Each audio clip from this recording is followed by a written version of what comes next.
everyone, and welcome back to Tutorial 2 on scripts and functions. Today we're going to learn about ways that we can create code that can be saved and reused for later times, and functions that will take inputs and create outputs. To begin with, let's look at creating a new script.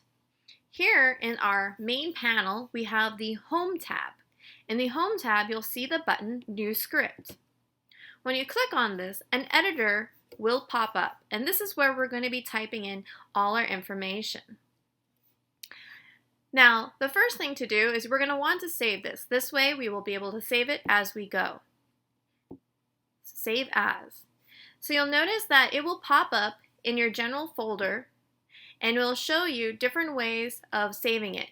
You'll notice that in my case it pops up the main MATLAB folder, and so what we have is I have two folders, and I'm going to save this as our test script. You'll notice that the file is saved as a .m MATLAB code file. So here at the top you'll see where this file is exactly located. Now there's a couple different components of a script file.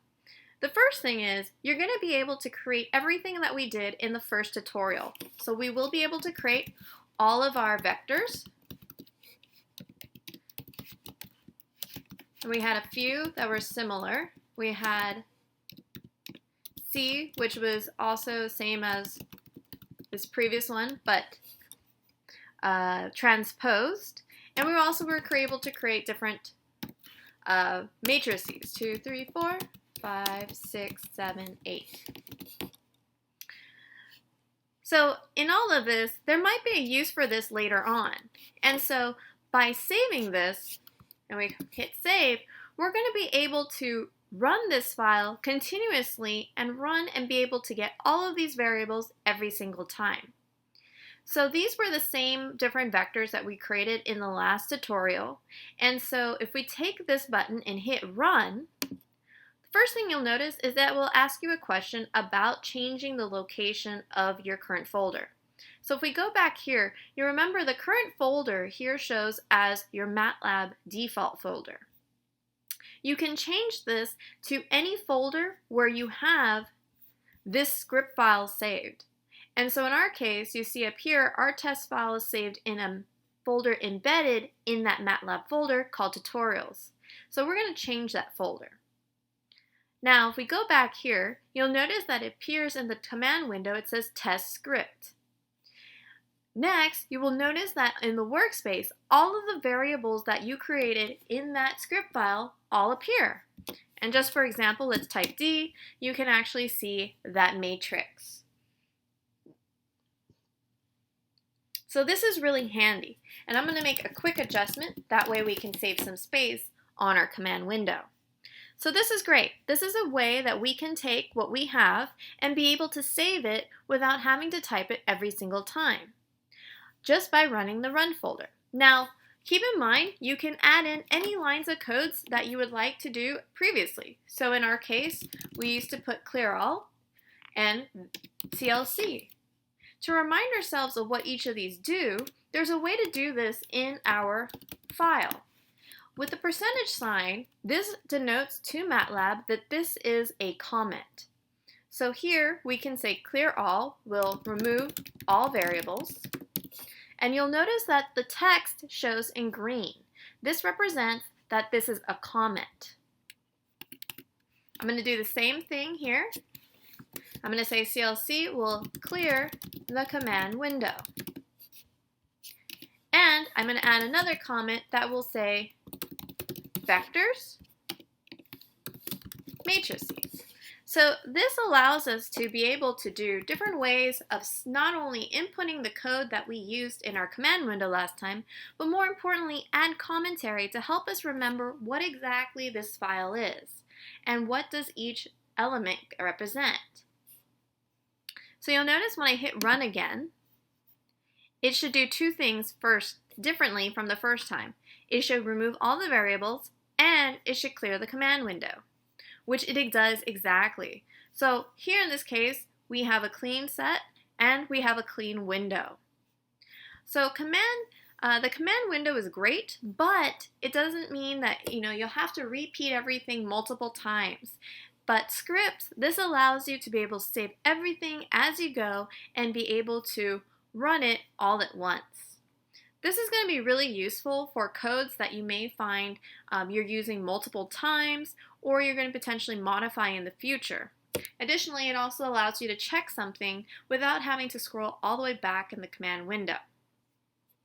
We're going to open a new file, and you'll notice here in the tabs there's actually an option to click plus and it will create a new tab. This new tab will be a new script file.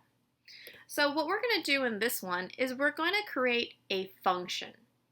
So let's save this. And I'm going to call this function 1. Now, you'll notice that when we do functions, and I'm going to label this as function 1, not m, we're going to do the function y is equal to x plus 8, a linear function. And so looking at this function, we know that x is equal to an input value, and we know that y is equal to an output value. And the way that y is created is through the expression x plus 8. We're going to use that same idea to help us create function 1. So let's separate this from what we know and what we would like to create. I'm going to use that by doing a double percentage sign. You'll notice by doing the double percentage sign, it creates segments in your code. So up here, this can be considered our intro information. Here can be where we actually are going to create the function itself. You'll notice that whenever you click inside of the area, it will highlight it in yellow. And this is handy because if you have a very long script file, this allows you to visually be able to focus in on the portion of code you're most interested in. And just as a side comment, you'll notice that there is this line here through the side. Typically, the script files have this width that they try to guide you with. You can type past this and extend into the second portion, but ideally you would like to try and stay as closely as possible within the left-hand side. So with this in mind, let's look at the syntax for a function. First off, you need to type the word function. This lets the program know that you are creating an expression that has an input and an output. In brackets, we put the output variable or variables. We've set an equal sign, and then you put the function name. So you name each of these functions a variable name, and they follow the same rules as you would for a typical variable that you would create within the program. And then in open parentheses, you put your input variables. Oops. There we go. Now, there's one specific component that's very important, and let's show you. So first off, let's type function.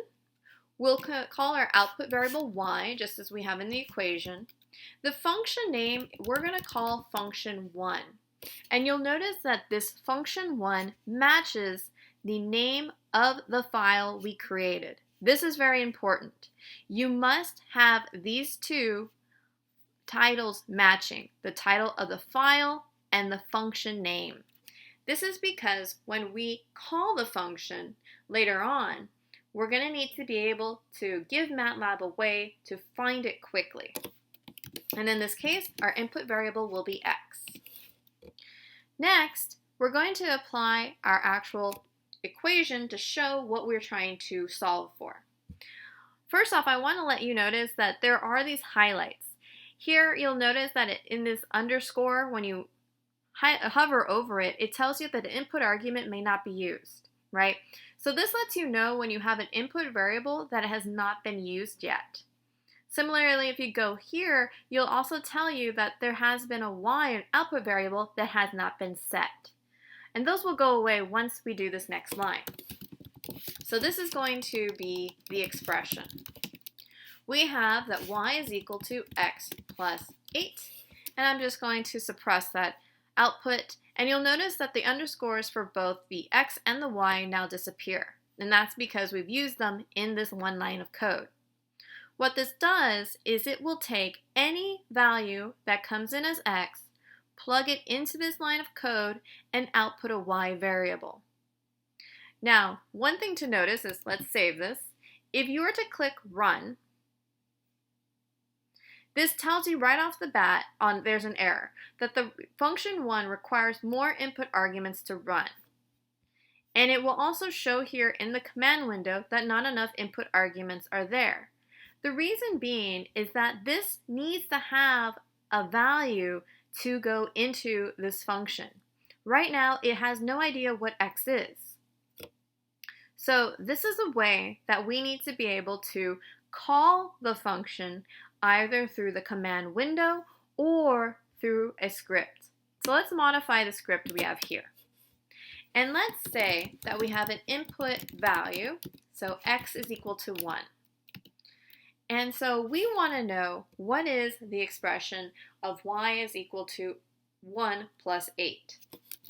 So in this case, we're going to call the function to solve y is equal to x plus 8. We set our output variable, we have the function that we're trying to call, and we have the variable designated here. I'm going to unsuppress this way we can view it. So this time when I hit run, we go into our command window, and there you go. We see our input value of 1 and our output variable of 9. Perfect. So this has gone through, taken this x equals to 1, and has plugged it into this function here, which then called it into this expression and pulled out that y value and sent it back to your script file. Okay, now I want to show you something, and I'm going to do this in a way that we can see both of these scripts. So under view, you can see that there's different ways that you can look at your scripts. The first one is we can do a left and right, or top and bottom, or you can do a custom one. Let's do left and right. So in this one, you'll see that we're able to place each of the files side by side. And this is a great way to view it. One other thing to note is that you actually can even split your own single code. So if you have a very long script file, you can split it, say top and bottom, very similar to the way you could split a Microsoft Word document or even Excel document. This is a really handy way to be able to scroll through a lot of text within your script file. For us, we have very short files, so we're going to keep that as none. Now, I want to show you something that's important. So in this case, we have an input value of x equals 1. We've called this function. And let's just call this example 1. What I want to show you is that you don't necessarily have to follow the designation of x equals 1 and y equal the output.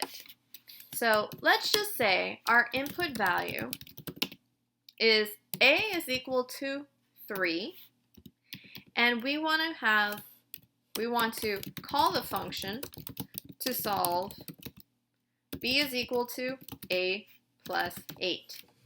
So you'll notice that this is the same function, just different variables used.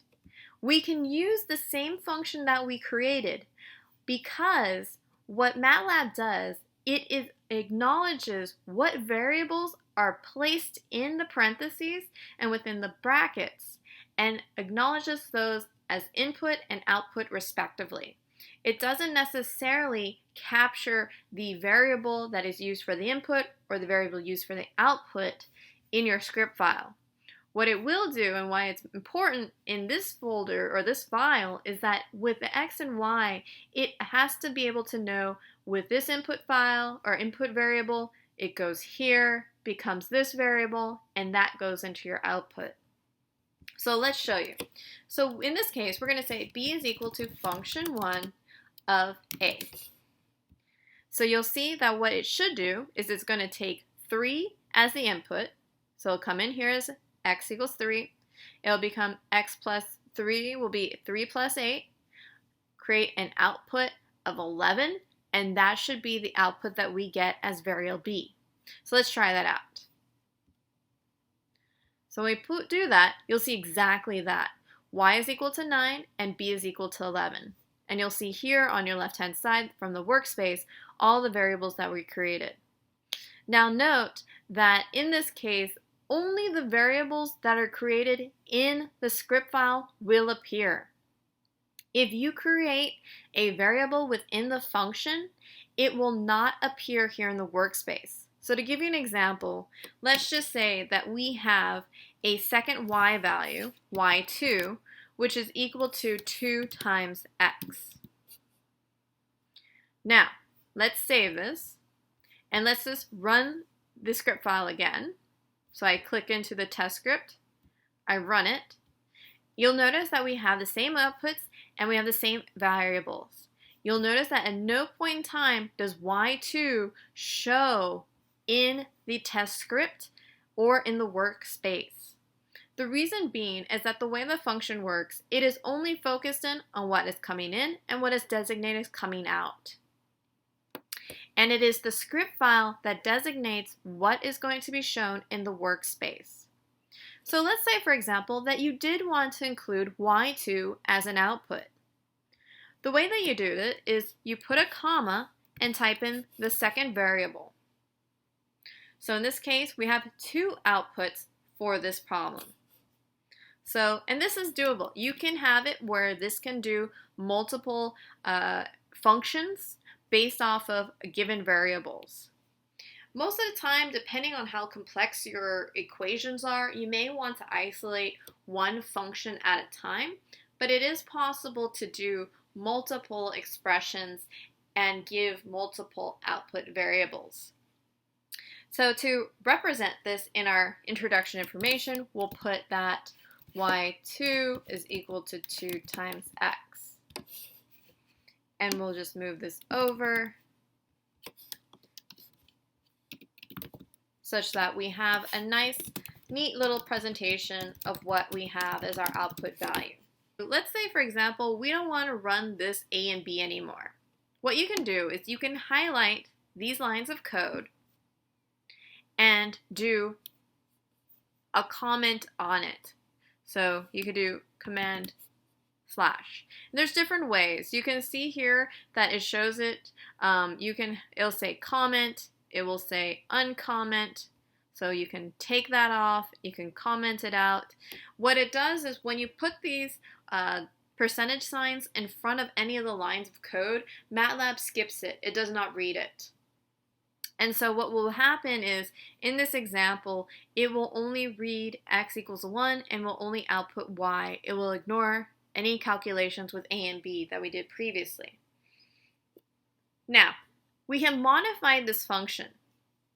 It's supposed to have 2 outputs, but you'll notice at this point in time, we only have y is equal to function 1. So let's see what happens. You press run, and you'll notice that you only get one variable output, y is equal to 9. The reason being is that unless you designate 2 variables, you will only get the output of the first one.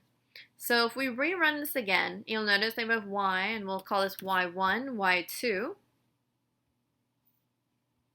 You'll notice that now we have y1 is equal to 9, and then we get the second output value of y2. Additionally, you'll notice A and B do not appear here in the workspace due to the fact that we commented out. There are different ways to comment and uncomment code. I recommend that you look at your specific operating system to see what is the shortcut for it on the keyboard. On a MacBook, you can highlight this and you can do Command T to uncomment and Command / to be able to comment it. So on different computers, there's a different command key. But you'll notice the most important information is that we've created this function for which you can have multiple input variables as well as output. Now, let's just show the same idea if we were to add on a input variable. So let's call this x1, and we call this x2.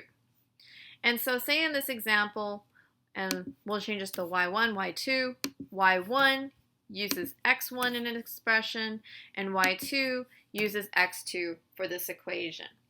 Okay, perfect. Now, Previously, we showed in the script file that you can run this function with only one variable showing and just get the first answer out. You'll notice that in this case, we're not going to be able to do that same idea with the function inputs. It's going to give us an error. And so just so we can see this, you'll notice that it tells us that there's not enough input arguments. And it tries to give you a hint by saying that the error is in function 1 such that y2 is equal to 2 times x2. So it's looking for that x2 value. It also points to you in your script file showing you where this line is. And these are really handy ways to debug your code. A lot of times MATLAB tries to help you understand where you are have an error or issue in your code. So what this tells me is, and actually if I click on here, it will take me exactly to that line.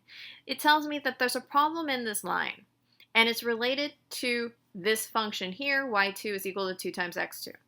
So in this case, what I need to do is I need to have two values, x1, and I need an x2. So in this case, we can say x1 is equal to 1, x2 is equal to 2. Now, if we run this again, we shouldn't get any errors, and we don't. You'll notice that we get a value for y1 and a value for y2. So this is a very simple function, but there's different ways that you can make this far more complex. You'll notice that we're able to do various expressions. We can do multiple computations. Ideally, though, as I said, unless this one function, comes together and relates into a single value or use for you in a script, it's advisable to separate out your functions as much as you can. That way you don't group too many input-output variables into a single space. Otherwise, this may become a little bit too complicated. And additionally, I also recommend that you take the time to actually comment your code. That way, you can actually see what is happening with this, and it allows you to really follow the code and be able to remind yourself later on what this code was supposed to do, what are considered the input and output variables, and do so in your script files as well. You can consider these as input values of, they could be a time, they could be a distance. Notably, when you look at your function 1, and actually if you type in help function 1, it will show you what appears in the very top of your this intro section up until that space. So if you want to show everything like this, I'll type in help again. And quick way to be able to recall some of your previous text is by pressing the up arrow. You'll be able to call any of the previous items you typed here in the command window. You'll notice that now it shows everything that I have typed in as my comments at the very top of this script, up until that first spacing.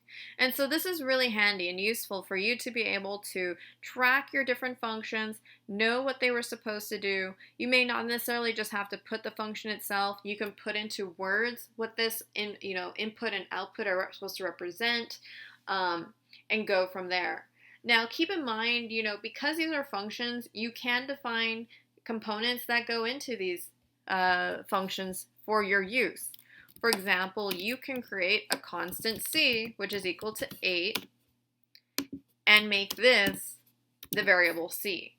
That way, if c equals 8 represents a specific value in your equation, this would allow you to be able to designate it and say, this is your starting point, right? You could say that x1 and x2 are distances in meters.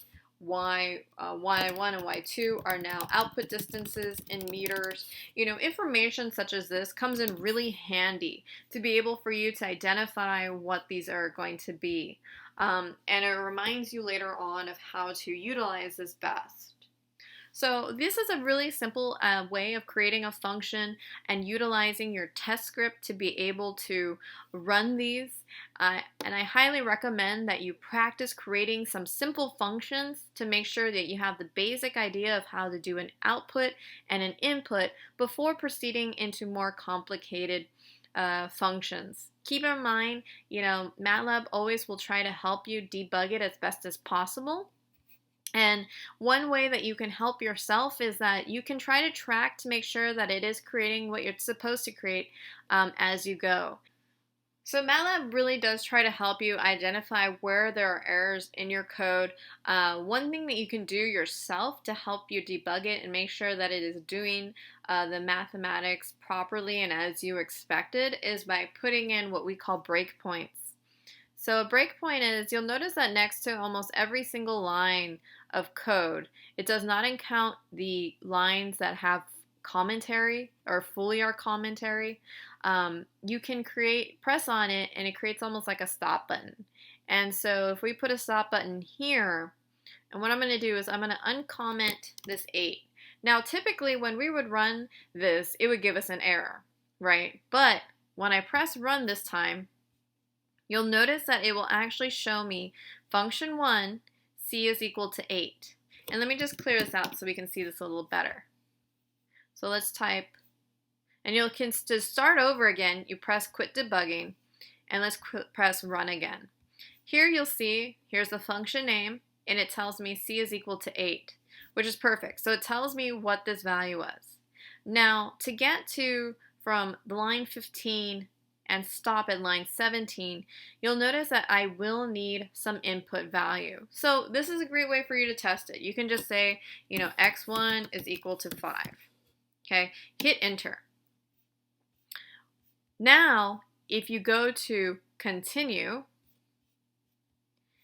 it will then be able to, and I don't think I had it unsuppressed, but it'll show you y1. Let me type in y1. y1 is equal to 13, which is perfect. 8 plus 5 is 13. Next, if you want to check y2, this time let's remove the semicolon so we can see the answer.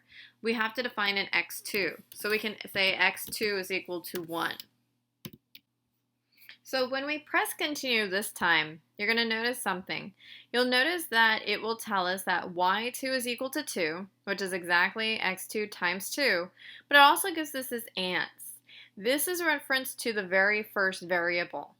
Okay, so this refers to the very first output variable y1. So this is a really great way for you to be able to go in and slowly work through your function and check it as you go without necessarily creating a script file that really jumps from, input to output without really checking anything in between, especially if you have, some variables that are defined early on and get plugged into these expressions. So with this is the conclusion of the second tutorial. Hopefully this has shown you ways that you can utilize a script file, be able to save it, and then also have a function. One last reminder that I would like to give you is that when you have a test script or any type of script and a function that's being called, make sure that these two exist in the same folder. Okay, this will really simplify the process because if your function 1 is located somewhere else other than the folder where your script file is, you'll have to change directories. And we'll talk about that in a more advanced tutorial, but for now, to help you test these out, make sure scripts and functions that are being called all coexist in the same folder. So with that last hint, I want to thank you again and hope that this helps you start creating your scripts and functions.